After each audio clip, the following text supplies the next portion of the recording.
Hello, everyone. My name is Jeffrey Dean Arnold, and I'm with Todd Davis, and I'll be talking about the perceived origins of obesity in low socioeconomic areas and underrepresented minorities. The introduction. The research poster, the correlation between the reasons why obesity is so prevalent and prominent within poor areas and BIPOC. As a Mississippian, I grew up in the Deep South, and I lived in and around obesity, but I struggled with to understand that. And as adolescents, I grew up eating fried food, fast food, all the bad type of foods.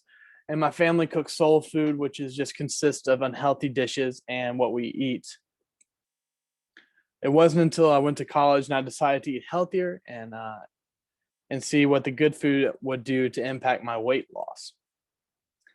While living in Mississippi Delta, however, I became more exposed to the greater impact of obesity had on my environment and began to research and recognize the cultural connection, especially within the minority population and where obesity affects it the most.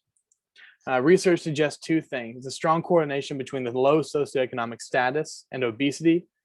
And the data also indicates that obesity within the Hispanic population is more prominent within the Southeast states. 35% of all Southern states have a prominent Hispanic obesity rate. Then also furthermore, data suggests that the lower the income, the higher the obesity rate is.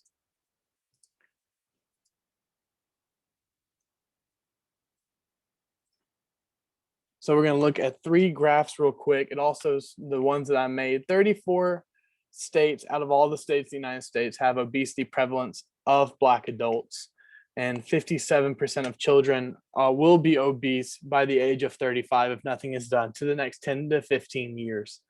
And then if we look to our right, these are three states that are in the Deep South that represent the obesity rate per state. And then the red, we have Mississippians, Alabama in yellow, and purple is Louisiana. And then if we can see that among all of these races, the obesity prevalence is above, on average, 30%. To the even in the American Indian are reaching above 45%.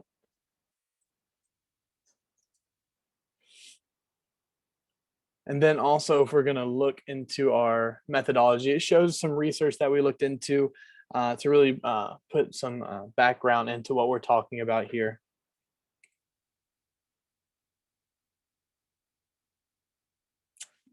For the CDC, we have 34% of 34 states have obesity prevalence of 35% of Black adults. And then we're going to go down to Levine, where he talks about the data suggests that 43% of households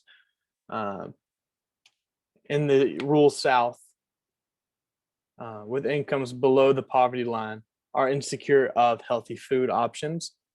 And then also, if we go down to Odin, Lamb, Carroll, and Flaglin, this was through the National Health and Nutrition Examination Survey. 33% of men of color that are under the line of poverty are obese, and the higher income women of color are less likely to be obese. And then we're going to look into the other half of this. So this is a graph made by the CDC that shows that non-Hispanic white adults, non-Hispanic Black adults, and Hispanic adults, if we look into the Southeast, we can see that the darker the color, the higher the obesity prevalence is. So what this means is you can see that everything, especially in the non-Hispanic Black adults, from basically Missouri to Florida, is highly obese. This is because the cultural connections that we talked about earlier, and then also some noteworthy findings that I found. All states and territories had more than 20% of adults with obesity. The Midwest and the South are tied for the highest percentage of obesity at 33%.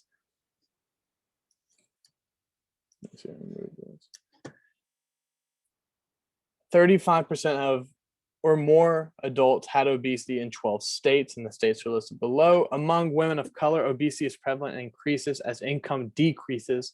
Some of the suggestions that I have are state and local programs such as grants, public health organizations set to promote to stay active and healthy. This is from the CDC in 2010. Then also in the CDC of 2020, community efforts like schools, hospitals, and food banks help to have healthy food services and free fitness classes. Then also phone applications that we have, like MyFitnessPal, Nike Training app, and Zombies Run, are free and help fitness fun in a way. And there's also grants out there in place to help physical activity and centers like walking trails and public fitness areas. So there's a free option instead of going out to pay for a gym membership. Community centers can teach literacy concerning physical activity and nutrition. And lastly, in conclusion, great strides are being made to help the advancement of physical activity among people of lower socioeconomic status, among minorities. But that does mean that that does not mean the problem is gone in Mississippi. Just in Mississippi alone, the percentage of all adults that are obese is 40.9%. 46 of that being all Black adults in the state of Mississippi are obese. Most of the food that falls under the category of Southern is very unhealthy. Also dealing with a low socioeconomic area, it is cheaper and faster to purchase a meal from a fast food restaurant than to buy fresh produce at a grocery store. More grants, campaigns, and government acts are taking place to promote physical activity and nutrition and knowledge within minorities. Thank you for your time. My name is Dean Arnold. If y'all have any questions, please feel free to reach out.